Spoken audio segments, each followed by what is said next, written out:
এখন মাধ্যমিক ও উচ্চ মাধ্যমিক বিদ্যালয়ের ছাত্রদের শেখানো হবে যে স্বাধীনতার সময় 1947 সালে দেশভাগের কারণে মানুষ যে কতটা অসুবিধা ও দুঃখের মুখোমুখি হয়েছিল। জিন্নাহ কংগ্রেস এবং মাউন্টব্যাটেন ভারত বিভাগের জন্য দায়ী ছিলেন। এনসিইআরটি দুটি বিশেষ মডিউল প্রস্তুত করছে। ভারত সরকার 14 আগস্টকে পার্টিশন হরর রিমেম্বারেন্স ডে হিসাবে ঘোষণা করেছে। এই দিবসের উদ্দেশ্য হলো ছাত্রছাত্রী এবং সমাজকে মনে করিয়ে দেওয়া যে ভারত পাকিস্তান বিভাজন 1947 লক্ষ লক্ষ মানুষ জীবনকে কতটা গভীরভাবে প্রভাবিত করেছিল। এনসিইআরটি কর্তৃক ষষ্ঠ থেকে অষ্টম শ্রেণী মাধ্যমিক শ্রেণীর জন্য দেশভাগের ভয়াবহতা সম্পর্কে একটি বিশেষ মডিউল বিভাজন কি বিভীষিকা স্মরণ দিবস প্রস্তুত করা হয়েছে। এর অর্থ হলো মিডল এবং সেকেন্ডারি স্কুলের স্টুডেন্টদের পড়ানো হবে যে স্বাধীনতার সময় 1947 সালে দেশভাগের কারণে মানুষ কি কি অসুবিধা ও দুর্ভোগের মুখোমুখি হয়েছিল এবং এর থেকে আমাদের কি শিক্ষা নেওয়া উচিত। এনসিইআরটির একটি বিশেষ মডিউলে বলা হয়েছে যে ভারত ভাগ কোনো এক ব্যক্তির কারণ হয়নি, এর জন্য 3 জন দায়ী ছিল। প্রথমত মোহাম্মদ আলী জিন্নাহ, যিনি দেশভাগের দাবি করেছিলেন, আর দ্বিতীয় কারণ হলো কংগ্রেস, যারা দেশভাগকে মেনে নিয়েছিলেন, এবং তৃতীয় কারণ হিসাবে লর্ড মাউন্টব্যাটেন, যিনি এটি বাস্তবায়ন করেছিলেন। ব্রিটিশ সরকার কি চেয়েছিল? মডিউল অনুসারে ভুল চিন্তাভাবনার কারণে ভারত ভাগ হয়েছিল। 1940 সালে মুসলিম লীগ লাহোরে একটি সভা করে। সেখানে জিন্নাহ বলে যে হিন্দু এবং মুসলিম ভিন্ন ধর্ম, রীতিনীতি, সাহিত্য এবং বিরোধী সম্প্রদায়। ব্রিটিশ সরকার চেয়েছিল ভারত স্বাধীন হোক, কিন্তু বিভক্ত নয়। তারা একটি পরিকল্পনা তৈরি করেছিল যে ভারতকে ডোমিনিয়ন মর্যাদা দেওয়া হবে, অর্থাৎ ব্রিটিশ রাজা কেবল নামে ভারতের প্রধান হিসেবে থাকবে, তবে দেশের প্রকৃত প্রশাসন ভারতীয়দের হাতে থাকবে। এছাড়া বিভিন্ন প্রদেশে ডোমিনিয়নের অংশ হওয়া বা না হওয়ার বিকল্প দেওয়া হয়েছিল, কিন্তু কংগ্রেস এই পরিকল্পনা প্রত্যাখ্যান করেছিল। ভারত বিভাগ নেতাদের ওই সময়কার চিন্তাভাবনার ফসল ছিল। এনসিইআরটি এই বিশেষ মডিউলে বলা হয়েছে স্বাধীনতার সময় দেশে বড় বড় নেতাদের দেশভাগের সম্পর্কে বিভিন্ন আলাদা আলাদা মতামত ছিল।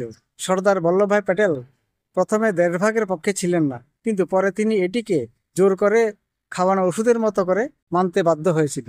1947 সালে জুলাই মাসে বোম্বেতে একটি সভায় তিনি বলেছিলেন, দেশটি যুদ্ধক্ষেত্রে পরিণত হয়েছে, উভয় সম্প্রদায় আর শান্তিতে একসাথে থাকতে পারবে না, গৃহযুদ্ধের চেয়ে দেশভাগ ভালো।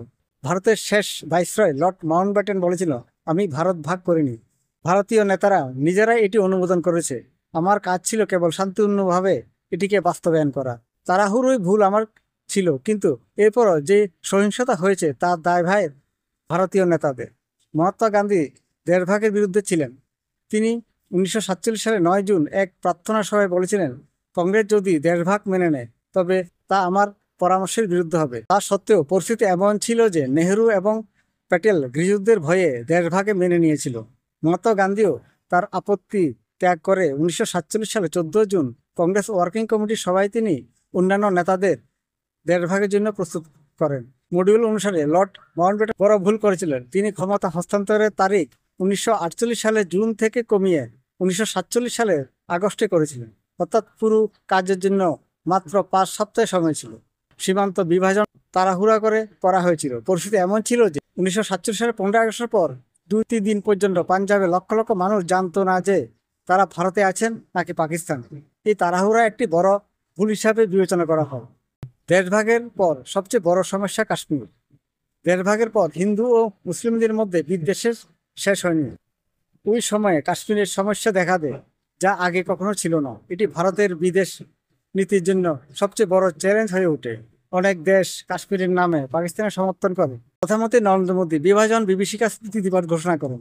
তিনি বলেন, বিভাজনের যন্ত্রণা কখনোই ভোলা যাবে না। লক্ষ লক্ষ ভাই বোন গৃহহীন হয়ে পড়েন এবং বহু মানুষ প্রাণ হারান। আমাদের জনসাধারণের সংগ্রাম এবং ত্যাগের স্মরণ প্রতি বছরই 14 আগস্ট এই দিনটিকে পালন করা হবে। কংগ্রেস বলছেন, এনসিইআরটি মডিউলটি সত্য পুরোপুরি বলা হয়নি। দলের মুখপাত্র পবন খেরা বলেন যে যদি কেবল কংগ্রেস এবং জিন্নাহকে দেশভাগের জন্য দায়ী করা হয় তবে এটি একটি অসম্পূর্ণ গল্প হবে। আম আদমি পার্টি নেতা সৌরভ ভারদ্বাজ বলেন, আরএসএস সর্বদা দ্বিজাতি তত্ত্বের সমর্থন করেছেন। জিন্নাহ, আরএসএস এবং হিন্দু মহাসভা সকলেই ভারত ভাগের পক্ষে ছিলেন। কেবল কংগ্রেস এবং জিন্নাহকে দোষ দেওয়া ভুল।